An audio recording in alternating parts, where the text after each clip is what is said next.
You're listening to international investment advisor Doug Goldstein on the Goldstein on Gelt show, the financial show where we'll talk about how you can make the most of your money.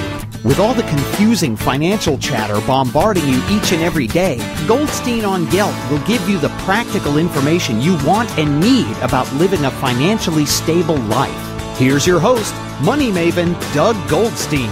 Hey, we are back. We are talking to Ray Keene, who's one of the world's most influential figures in the world of chess. He is a grandmaster. In fact, he is one of the first players from England to earn the title of grandmaster. He's represented his country in 8 chess Olympiads, and he's also written many, many books on chess. Grandmaster Ray Keene, welcome to the show. Pleasure to speak to you. I'd like to focus a lot on one of the areas that you study, which is the mind, and talk about the intellectual techniques that a chess player has, and then to discuss how they overlap into other areas, for example, business or investing. I think that the key factor leading to success in chess is actually determination to succeed. And that's a common factor in all areas where an individual has ambitions to get to the top. I think this is actually the key determining factor, the determination to succeed. And that's something you can transfer from chess to business, academic life, to anything in which you want to excel. Now, specifically in chess, there are qualities that categorize the best players. And these are the ability to analyze forwards correctly in your mind, and also the ability to assess risk. For example, you may be in a situation on the chessboard where you're being attacked ferociously, and you have to demonstrate the correctness of your calculations forwards. You have to show that your position is viable, and you have to foresee the possible counter-attacking potential in the future. There was one great chess player, Emanuel Lasker, who was world champion from 1894 to 1921. He was Germanic Jewish.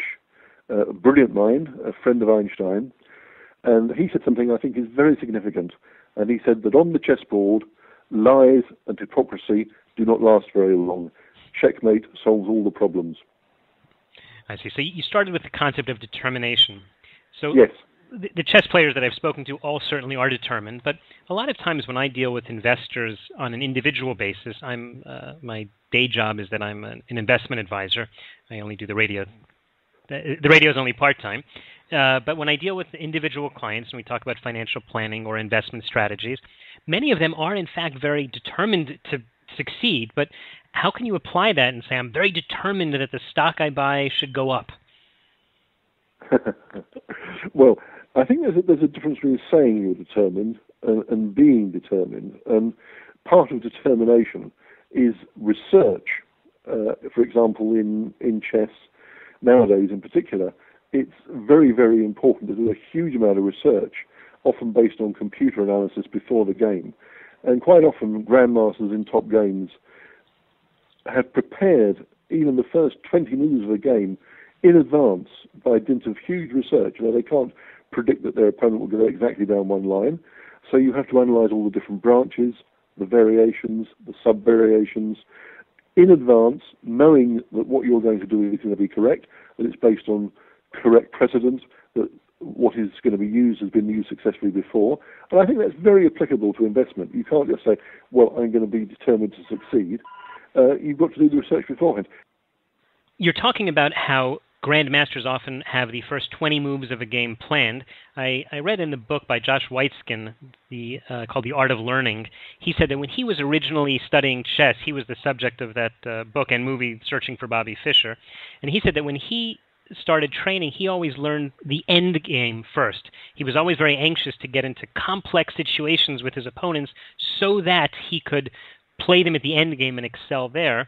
And I like that comparison. I always thought in terms of investing, because I tell clients also, think about where you're trying to go at the end, and then let's work backwards.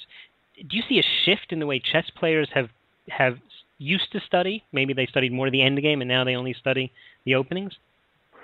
I think it's, in terms of this of the end game analogy you're using, that in the past, when the theory of the openings wasn't so heavily developed, that people could steer towards an end game that they wanted to get into. But nowadays, unless you've got the opening worked out really, really well, there won't be an end game. You'll lose before you get there. Okay. So there has been a huge shift towards getting the kind of position you want in the opening. And it's kind of assumed that anybody who's a top grandmaster will play the end game correctly anyway. And often the openings are designed to create the sort of end game you want. So the end game is kind of built into the opening. I mean, the depth of research is so profound. And of course, if you're going to play a game where you've worked out the first 20 moves in advance, as I said before, you've got to have all the variations, the sub-variations and the sub-sub-variations within that calculation. So it's not just, oh, I'll look at the first 20 moves. It's I'll look at the first 20 moves and all the deviations there from along the line as well. And you must know the sort of things your opponent's done in the past. So there are databases where your opponent may have up to 2,000 games in the public domain on a database. And you have to look at these. You have to decide, which one you're going to try and force them into, whether there was an error or a blemish in his analysis that you can exploit when you come to play him. It's an enormously complex procedure, and I think this must be the same in investment as well, that you can't invest nowadays just on the whim. You've got to do a huge amount of preparation, a huge amount of research, a huge amount of analysis and forward planning before you can make the decision as to where to go. We are talking with Grandmaster Ray Keene, who is one of the top chess players in the world, certainly. He's retired from competitive chess after representing England in 8 chess Olympiads, and he was one of the first people in England to win the Grandmaster title. He's been talking to us about certain comparisons between chess and investing, and one of the things I want to touch on, you said earlier on, is that chess players have to be excellent at assessing risk. So one of the things that I've found as hardly a grandmaster, but as a chess player myself, is that sometimes assessing the risk is difficult because you can't even see it coming. And in the same way, clients will say the same thing about the market. They'll say, how could I have really seen the real estate crash coming up or the internet crash coming up? And I think the fact is it's true. It's very difficult to see that. How can someone train himself to become a grandmaster of assessing risk? Well, that's a very good and difficult question. One of the things I'd like to interject at this point is that when I was very active in playing in tournaments, I had a lot of kids who were chess pupils of mine. And I don't know whether you know these names. There were people like Ali Mortazavi and David Norwood. David Norwood's an English grandmaster.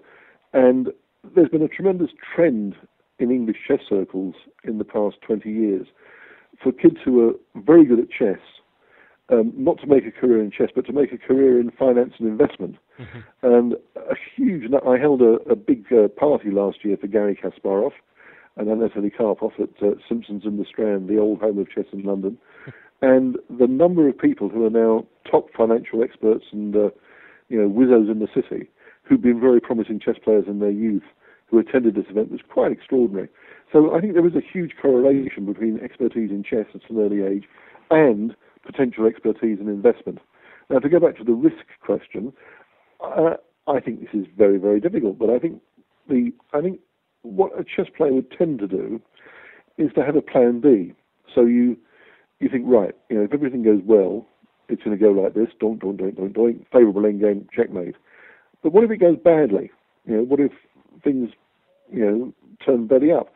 Well, I think the answer there, and of course this is my personal answer, I can't vouch for everyone, is to try to develop a strategy where if things do go wrong, you can seize the often hidden opportunities that arise from what might look like total disaster, so that you develop a strategy that's flexible enough to take advantage of the peculiar factors or the particular factors that arise when things go exactly diametrically opposite from what you'd like them to do. And it's very, very interesting that in many cases what looks like a complete and total disaster can in fact turn out to be quite good.